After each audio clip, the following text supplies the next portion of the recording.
Welcome to the Conquer Your Mountains Week 28 podcast titled Renewal, Navigating New Paths. If you are following the Conquer Your Mountains reading plan, you are in week 28. That is the name Daniel. Make us your people.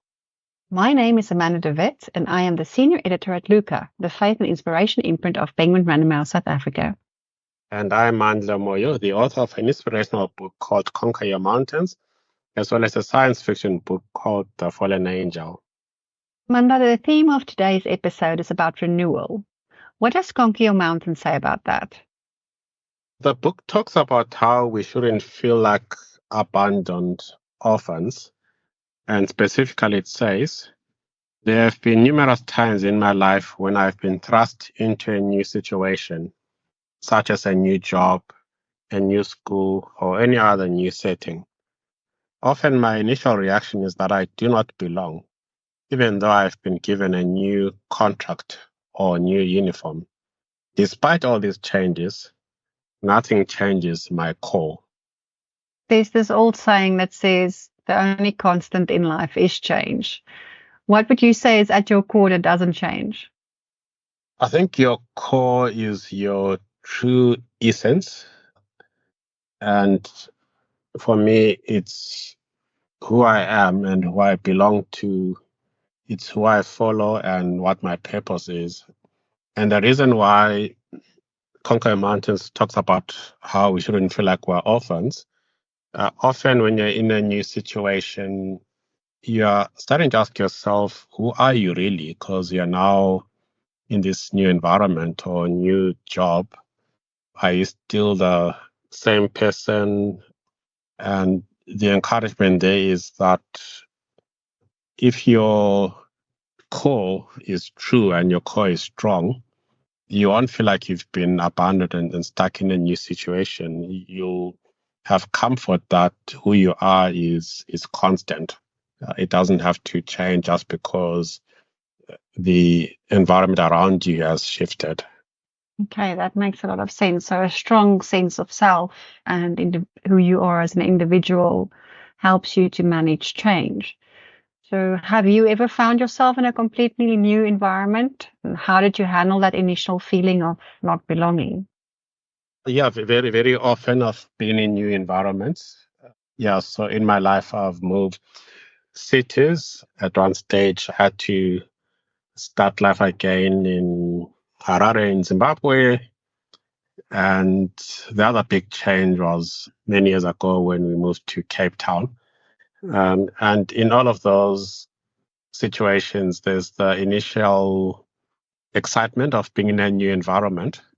And then after that, you're like, oh, hang on, I don't have friends here. I don't have the usual spots that I go to for fun and joy. I don't have a church community in this place.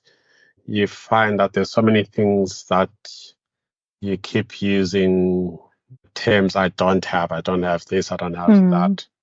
And that's the feeling of being orphaned.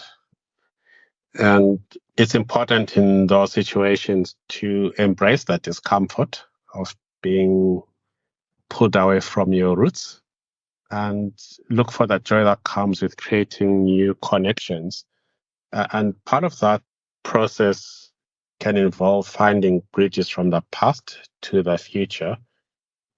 There could be common things about your past and your new surroundings that give you a sense of, okay, at least here's something that's still constant.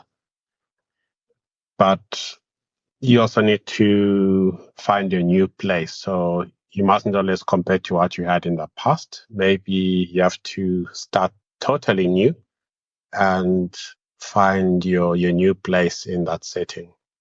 Why do you think we start doubting ourselves when we're given a chance of renewal or a chance of new beginnings?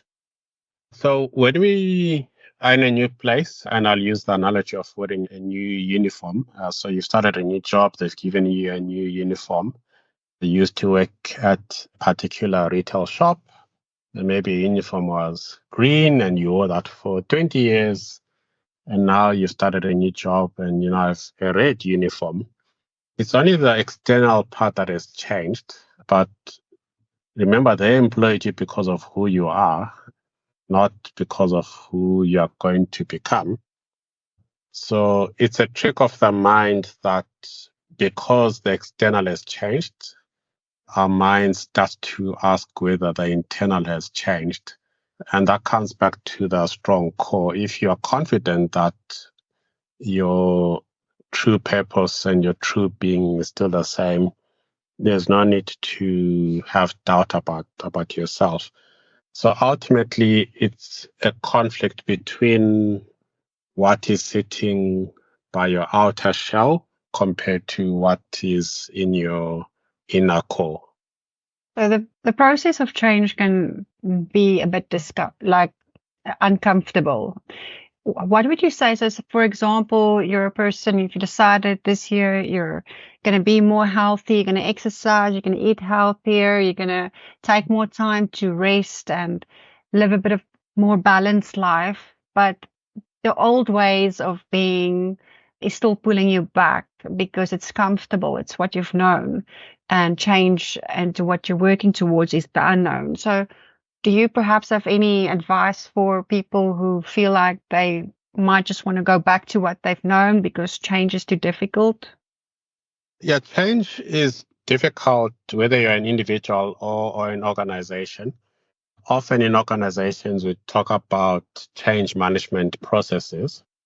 And the reason why we say change management is a process is that even though you know what you want to become, so if you're an organization, you might want to have a new IT system or release a new product, even though you know that that's necessary, you always have these forces, and it's like gravity that always pulling you backwards. And gravity is a strong force. You try to jump up, it pulls you down. And if you look at the spacecrafts that have flown into space, they need to fly at a certain speed to escape the gravity of the Earth that's pulling them back. And I think personal change is like that. You need to work out what your exit speed is to be that new you. And there's some situations where that exit speed required is low. So, for example, if there's an old habit that you actually don't really, so let's say you used to smoke and you're now convinced that you mustn't smoke, and your doctor has given you a firm warning that if you keep doing this is what's going to happen, or you're at risk of a particular cancer. You might find that that change it could be a bit easier in that someone has actually pushed you or given you a firm kick. But another change where, let's say, you've decided to lose weight, the forces of the foods that you used to eat, there are particular smells and the joy that you used to have, that might need a much stronger escape velocity. And it's about finding things of the new you that are a lot more attractive than the old you that you have. So maybe it's finding new eating experiences or new restaurants that cater more to the types of healthier foods that you want to eat. So it comes back to defining what is strength or force of the escape velocity that I need to exit that old me. Absolutely. So the motivation has to be authentically from you, because I've heard once before they say you're not going to quit smoking for anybody else because, say, for example, you quit smoking for a partner because they asked you to, but when that partner's not around anymore, you're just going to go back to it because you didn't do it for the authentic reasons for your own benefit. You did it because they wanted you to. So the change really needs to come from within. So, what strategies have you developed to maintain your sense of self and authenticity during these transitions, these type of transitions? I think the first one is similar to what you mentioned about how that change has to come from within. It's around your values, and it's asking yourself, what do I value in this situation? So I value a healthy body in a healthy mind. How important is it for me to be that person? And if you can really convince yourself, not superficially, but at a core level, I believe you've done half the work in terms of being the new version of you that you're expecting. Then you need to analyze your strengths and your weaknesses. So in making this change, what of this change would be easy for me? So let's say I've decided to start going to the gym daily. The strength could be that I wake up early. So I've already ticked that box that I can get up at 6 a.m. and go to the gym. But you could have weaknesses in that. I don't like to shower in a public bathroom or whatever it is. And how can I overcome that weakness? Or I don't like exercising around people. And once you know what your weakness is and you've got a plan for addressing it, I think you are again a lot better prepared to be the new you. And finally, it's your attitude. Am I going to stay positive throughout this change? Or at the first sight of any hurdles, am I going to shrink back? So I now want to start this habit of driving to the gym at 5 a.m. every day. But if it's raining, will the rain keep me in? And then if the rain keeps you in, then that's one less day that you are not embracing the new you. And then the next day, it could be another excuse. Maybe you worked late last night, so you don't feel like waking up. So now that's your second excuse. And then the third day, it might be that you found that the traffic is picking up, so you don't like driving through all that early morning traffic. And before you know it, you've now accumulated all these barriers because your attitude wasn't strong enough to overcome the hurdles that are in your way. So, how do you integrate change without disintegrating your core? It comes down to the strength of your core. And I'll use a food example. If you put sugar in food, sugar dissolves. Yes, it's sweet, but sugar loses its consistency and it just becomes part of the overall recipe that you've made. But if you look at a nut, when you bake a cake and you've put an almond nut in the cake, even after baking, the almond nut is still there. It's got a strong consistency. It's adding to the flavor of the recipe, but it hasn't dissolved. So it's really about making sure that your consistency is really, really strong so that you don't dissolve at slightest storm. And when I say storm, I'm thinking of Bible story about a man that built his house on sand versus one who built his house on a rock.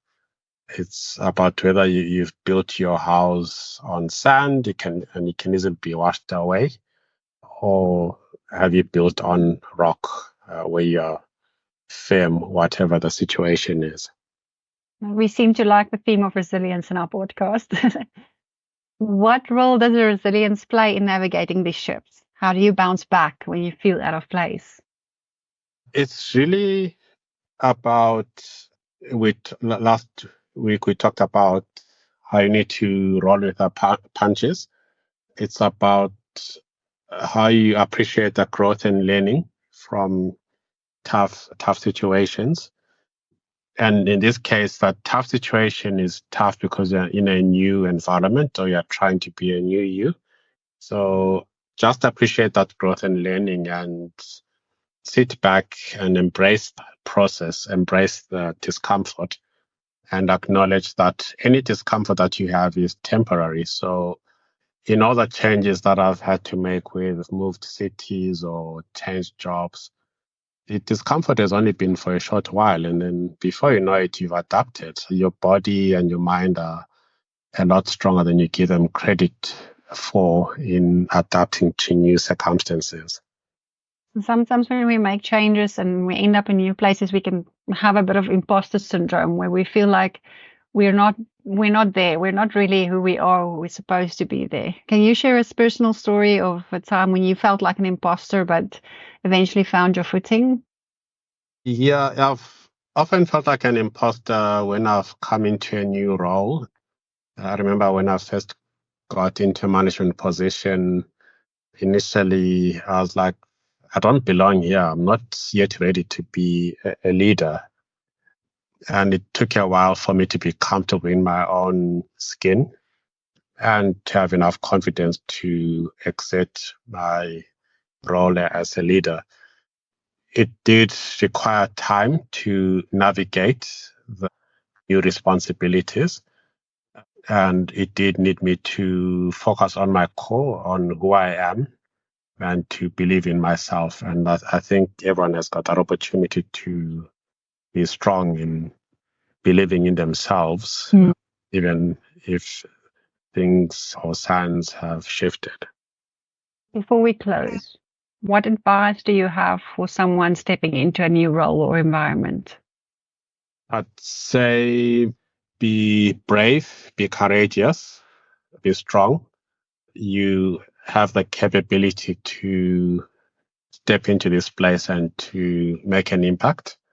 Don't doubt yourself. Don't shrink back. Just keep pushing on and persist. And before you know it, you'll make it and succeed even more than you thought you would. Thank you for that great advice. Thank you, Dr. Mandla.